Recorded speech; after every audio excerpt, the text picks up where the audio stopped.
Alcol è allarme a nord-est, qui c'è il record di eccessi. Secondo il ministero almeno una bevanda per il 79,4% degli uomini e il 61,3% delle donne. Fra Veneto e Friuli Venezia Giulia salgono anche i consumatori fuori pasto e a rischio etilico. Questo è Sveglia Veneto, il primo podcast dedicato all'informazione vista da nord-est. Io sono Jack Calcetto, oggi è venerdì 4 novembre 2022. La prima notizia del giorno riguarda l'eccesso d'alcol e l'aumento del consumo di bevande alcoliche che si è registrato durante il periodo della pandemia. Troviamo la notizia sul Gazzettino di oggi e leggiamo che l'esordio del Covid ha spinto il fenomeno con la moltiplicazione dei canali di consegna a domicilio e di vendita attraverso il web. C'è anche l'intervento dell'ex sottosegretario Costa che dice: il vino è legato alla nostra tradizione, ma ora è predominante l'assunzione smodata di aperitivi e liquori. Leggiamo allora l'inizio dell'articolo di Angela Pederiva sul Gazzettino di oggi. Al netto della tradizione e al di là dell'economia c'è la salute. Secondo i riscontri citati dall'Istituto Superiore di Sanità, l'alcol è il quinto fattore di rischio per il carico di malattia globale. Il consumo smodato è connesso a una rilevante quota dei decessi per patologie oncologiche, infatti il 29%, la cirrosi epatica 20%, disturbi cardiovascolari 19%, incidenti stradali e atti di autolesionismo e violenza interpersonale 28%. Queste appunto le percentuali dei casi di malattie o appunto incidenti in cui l'alcol è determinante o comunque connessi all'abuso, al consumo di bevande alcoliche. L'allarme risuona quindi con particolare gravità a nord-est, l'area che in Italia catalizza la maggiore criticità sia per la tipologia delle bevande che per la dannosità dei comportamenti, stando al libro bianco pubblicato dal Ministero a chiusura del mandato di Roberto Speranza. E quindi l'analisi è stata condotta sui dati del 2020, l'anno in cui è scoppiato il Covid, che si è rivelato un fattore cruciale. In Veneto, Friuli Venezia Giulia, Trentino Alto Adige ed Emilia Romagna la quota di consumatori di almeno una bevanda alcolica è stata pari al 79,4% tra gli uomini e al 61,3% tra le donne, come abbiamo visto. Per entrambi i generi il valore in assoluto più elevato di tutte le altre ripartizioni considerate, quindi a nord-est si beve più che altrove. La media italiana al di sopra degli 11 anni è del 77,2% per i maschi e 56,2% per le femmine. L'analisi dei comportamenti a rischio, inoltre analizzati, mostra tutti i valori massimi a livello nazionale a nord-est, a eccezione del binge drinking, cioè la cosiddetta abbuffata alcolica nelle donne, che comunque mantiene un valore superiore alla media nazionale. Per tutti gli altri ambiti indagati a nord-est si registrano i dati peggiori e per di più rispetto all'anno precedente c'è stato un ulteriore aumento dei consumatori fuori pasto maschi e dei consumatori a rischio per entrambi i sessi. Questo per quanto riguarda la salute, in particolare l'abuso d'alcol, i danni legati all'alcolismo e la diffusione del fenomeno. Sulla stessa pagina del Gazzettino troviamo invece un'altra notizia che riguarda il calo demografico. Allora, Veneto, nascite dimezzate in 60 anni, un italiano su 3 nel 2025 avrà più di 65 anni. C'è una tabella con nati e tasso di fecondità totale per provincia.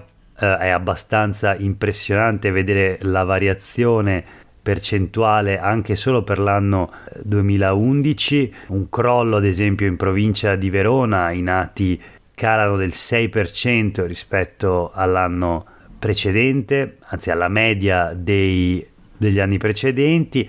In totale nel 2021 in Veneto sono nate 32.771 persone. Il presidente dell'Istat Blangiardo avverte: dal 2014 continuiamo a stabilire il record della più bassa natalità storica. e appunto in Veneto da 79.000 neonati si è scesi già a 32.000, sotto la media nazionale. Rovigo è in coda alle classifiche e insomma lo scenario è quello che abbiamo visto, e cioè che nei prossimi 60 anni le nascite si dimezzeranno e un terzo dei veneti avrà più di 65 anni. Dati quindi che vedono l'Italia come uno dei fanalini di coda in Europa per quanto riguarda il tasso di natalità, e il Veneto tra i fanalini di coda in Italia, sempre per la stessa ragione, per il calo demografico.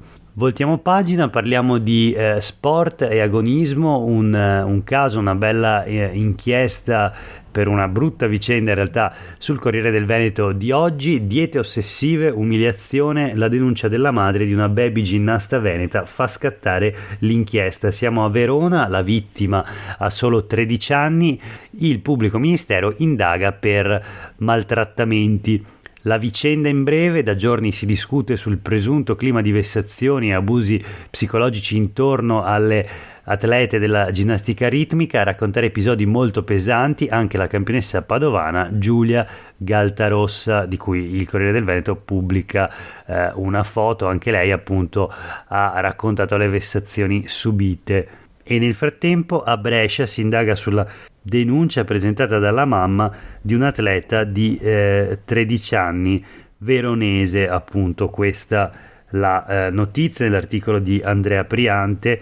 Sotto il commento dell'allenatrice e giudice della società Bentegodi, parla di sistemi di coercizione raccapriccianti e dice: qualcosa si sapeva, c'è l'ossessione per il risultato.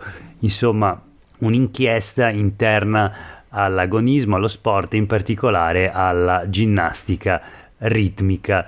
Mi hanno detto che per ora non posso parlare, ci sono delle indagini in corso, ma mi creda, muoio dalla voglia di dire come sono andate le cose. Questo l'imprenditore veronese, affacciato alla finestra di casa, così viene descritto nell'articolo, si sfrega le mani, vorrebbe denunciare tutto pubblicamente, ma almeno per il momento deve accontentarsi della denuncia, stavolta di carattere penale, presentata dalla sua ex moglie alla questura di Brescia. Questi appunto sono i genitori della bambina, della ragazza di 13 anni che appunto sarebbe stata vittima di maltrattamenti e vessazioni. Sognava di diventare una grande ginnasta, invece l'hanno fatto passare le pene dell'inferno, così avrebbe raccontato la donna, la madre, ai poliziotti. L'esposto risale ad agosto, ma è emerso solo adesso che due ex farfalle della nazionale italiana, Nina Corradini e Anna Basta, hanno deciso di lacerare quel velo di omertà e vergogna che per tanto tempo ha nascosto le pressioni e le umiliazioni subite durante i loro anni da azzurre all'Accademia di Desio. Poi è uscita allo scoperto anche la padovana Giulia Galtarossa, come abbiamo visto, anche lei campionessa di ginnastica ritmica. L'esperienza dell'Accademia mi ha rovinato la vita, sono arrivate a pesarmi anche 4 volte al giorno, era diventato un problema anche bere mezzo litro d'acqua dopo ore di allenamento. Questo è il racconto dell'atleta padovana, oggi 31enne, vanta 2 titoli mondiali vinti.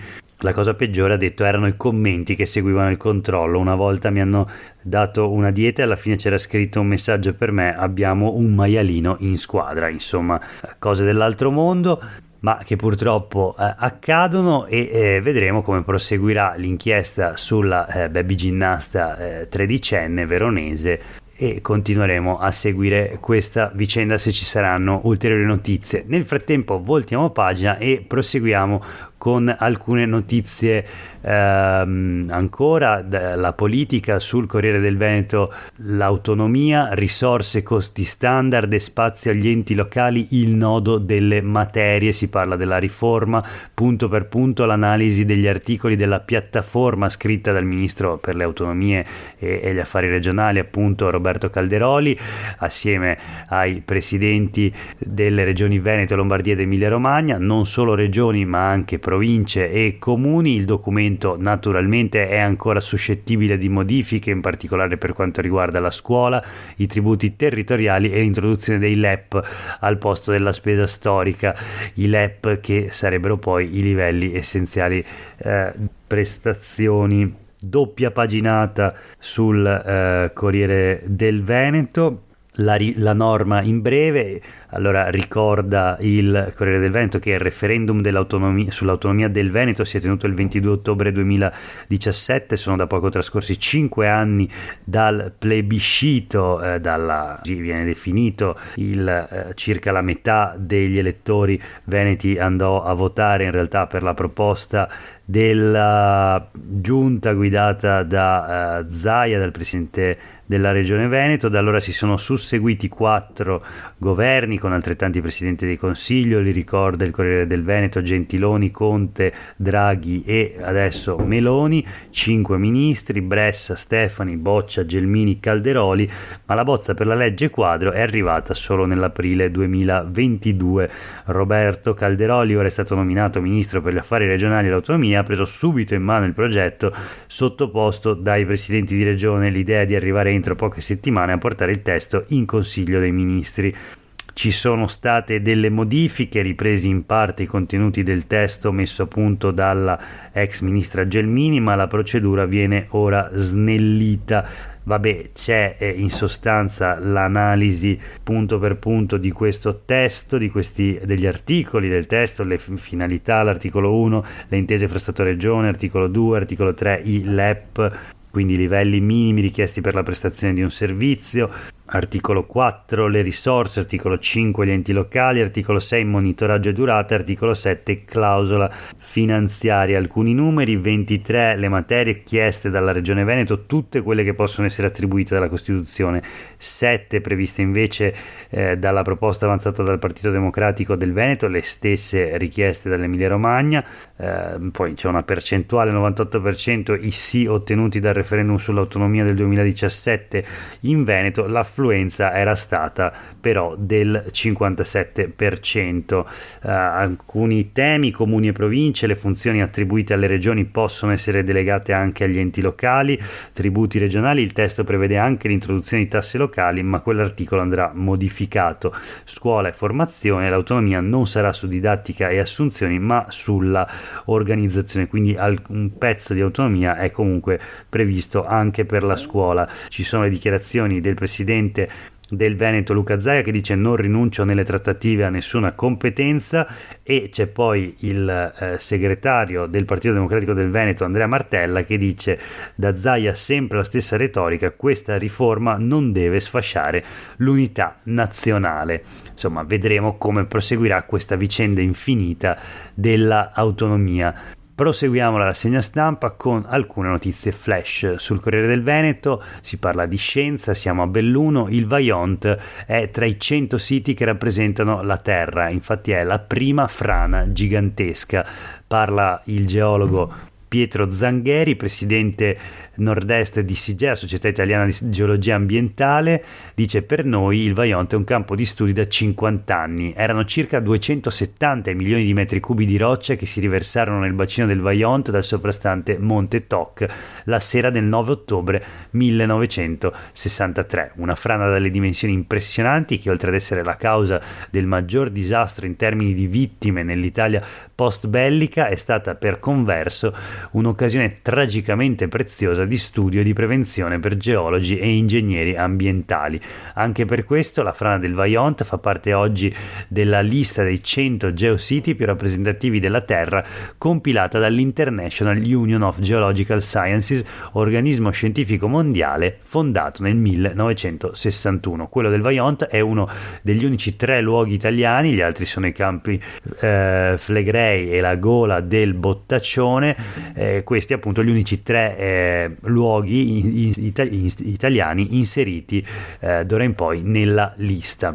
Ancora una notizia flash sulle pagine quotidiane del gruppo Gedi: tragedia nel Veronese, veterinaria muore schiacciata dalla mucca che sta visitando in un'azienda agricola. La 25enne trentina si era laureata a Padova e stava facendo il tirocinio con un altro professionista esperto. Uno scarto improvviso dell'animale l'ha stretta contro la ringhiera uccidendola sul colpo.